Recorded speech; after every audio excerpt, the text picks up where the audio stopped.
Hola, hoy vamos a hablar sobre la independencia de Sudán después de la Segunda Guerra Mundial. Para entender la independencia de Sudán hay que tener en cuenta que Sudán fue conquistado por Egipto alrededor del año 1820-1822 y más adelante sería anexado por la esfera de influencia británica. Reino Unido luego le daría su independencia al gobierno de Sudán en el año 1956, pero hay que tener en cuenta unos puntos anteriores que se dan en el año de 1953, cuando Egipto y Reino Unido firman un acuerdo con vistas al futuro gobierno de Sudán. El periodo de transición hacia la independencia comenzaría con la inauguración del primer parlamento en 1954, con el consentimiento tanto del gobierno británico como del gobierno egipcio. Y por ende,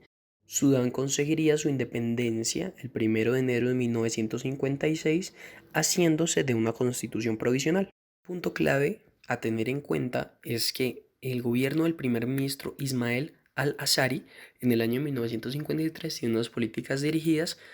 no hacia la independencia de Sudán, sino a que éste nuevamente se anexara a Egipto, haciendo parte de la unidad del Valle del Nilo. Pero cuando se da este consenso parlamentario en el año de 1953, Al-Azari se da cuenta de que el dictamen popular no va dirigido hacia esas políticas y decide tomar rienda hacia lo que vendría siendo la independencia de Sudán. Esta unanimidad hizo que Azari pidiese la retirada de las tropas extranjeras. Por otra parte, Estados Unidos fue uno de los primeros países en reconocer la independencia de este nuevo estado. Sin embargo, el gobierno árabe de Jartum no cumplió las promesas hechas a los habitantes del sur del crear un estado federal, lo que produjo una rebelión de oficiales del sur que desencadenaría en una guerra civil que finalizaría hasta el año de 1972. En el periodo inicial de la contienda fueron masacrados cientos de burócratas, profesores y otros funcionarios que eran del norte pero trabajaban en el sur. Hay que tener en cuenta que el Partido Nacional Unionista, que era quien dominaba el primer gabinete sudanés a cargo del primer ministro al-Azari,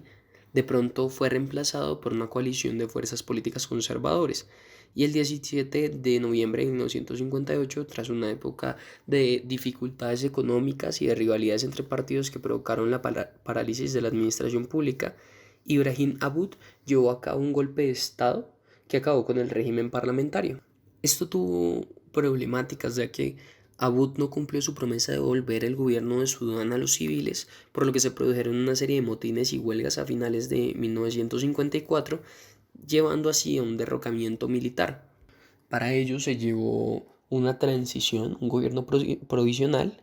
en el cual desarrollaría elecciones en abril de 1965 y accedería al poder un Frente Nacional Unido. Y esta alianza, este Frente Nacional, tendría dentro de ese partido grupos unionistas, sindicatos, representantes del sur e inclusive comunistas. Esto no fue del todo bueno o garantizaría como una paz ya dentro de Sudán, ya que no se logró llegar a un consenso interno y esto desencadenaría en un nuevo golpe militar para el año de 1969, ya que no se pudo dotar de una constitución que cobijase a todos dentro de Sudán. Sudán, yo creo que es importante tener en cuenta que ahí encontramos una falla georreligiosa, ya que en el norte se cuenta con una población que es el 71% islámica y contamos con una minoría que profesa el cristianismo, mientras que en el sur cerca del 70% de la población profesa el cristianismo y más o menos entre un 3 a un 5% profesan el Islam. Y gracias a esto Sudán se ha visto envuelto en dos guerras civiles como consecuencia de continuos enfrentamientos de carácter étnico y religioso entre el norte, que es islámico y árabe, y el sur, que es cristiano y está formado por comunidades negras. El reciente gobierno de Omar al-Bashir, que ya no está actualmente en el poder,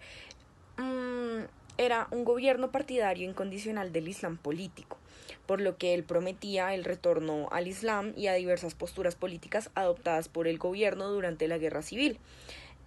anunció públicamente que iba a elaborar una constitución 100% islámica, de la cual obviamente quedarían excluidos toda esta minoría cristiana. ¿Qué tal? Bueno, para entender las características étnicas de Sudán, hay que tener en cuenta que Sudán es un país sumamente diverso en cuanto a sus etnias y en cuanto al tema lingüístico. Aloja alrededor de 200 grupos étnicos, más de 900 lenguas y dialectos, aunque algunos de estos grupos étnicos o lingüísticos sudaneses más pequeños han desaparecido, especialmente durante la década de los 80 y los 90. La migración de varios de estos grupos son un papel importante en este estado de cosas, ya que a menudo tienden a migrar y resultan olvidándose de este tipo de narrativas y culturas que ya estaban establecidas. Algunos grupos de estos étnicos y lingüísticos se han visto absorbidos principalmente por los conflictos y por diferentes conflictos durante la guerra civil que ha presentado Sudán. Sin embargo, debe destacarse que hay una influencia muy fuerte de parte de los árabes, particularmente en el norte del país, ya que pues el dialecto sudanés del árabe es la lengua franca del pueblo sudanés, aunque el inglés es hablado por miembros de la clase de la élite y de algunas porciones de la población sudanesa, especialmente por los cristianos. Bueno, con respecto a lo que viene siendo el tema de las características étnicas, hay que tener en cuenta que para el 2019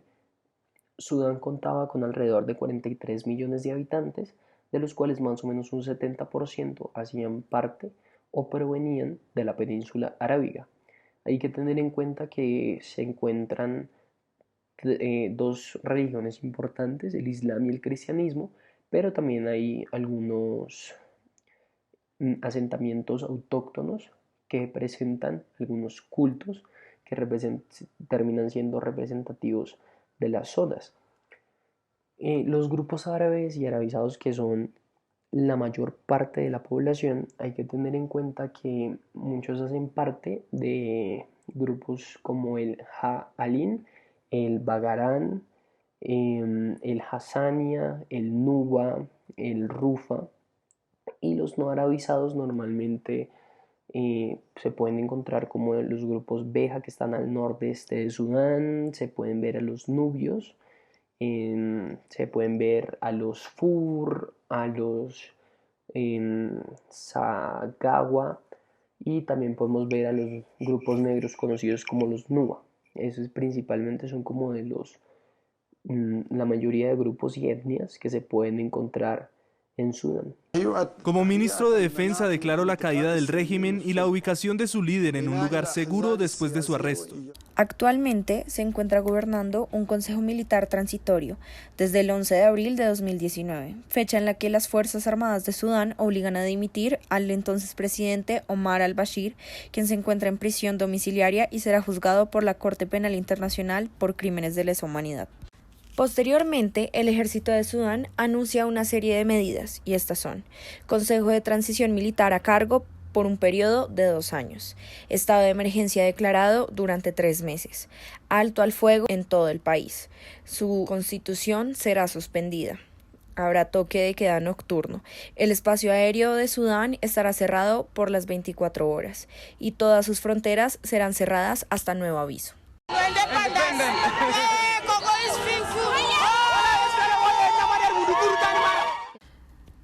Por su parte, Sudán del Sur cuenta con una constitución efectiva desde el 9 de julio de 2011, fecha en la que su independencia fue declarada oficialmente. En esta se establece que la República de Sudán del Sur es una república democrática. Además, se hace claridad sobre la separación entre Iglesia y Estado y la igualdad de derechos entre hombres y mujeres. Por otro lado, el poder ejecutivo reside en el presidente de Sudán del Sur, quien es jefe de Estado, jefe de gobierno y comandante en jefe del Ejército de Liberación del Pueblo de Sudán.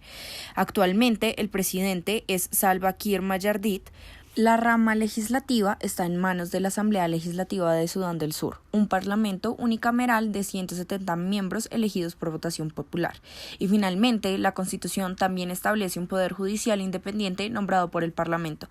siendo el máximo órgano de la Corte Suprema de Justicia.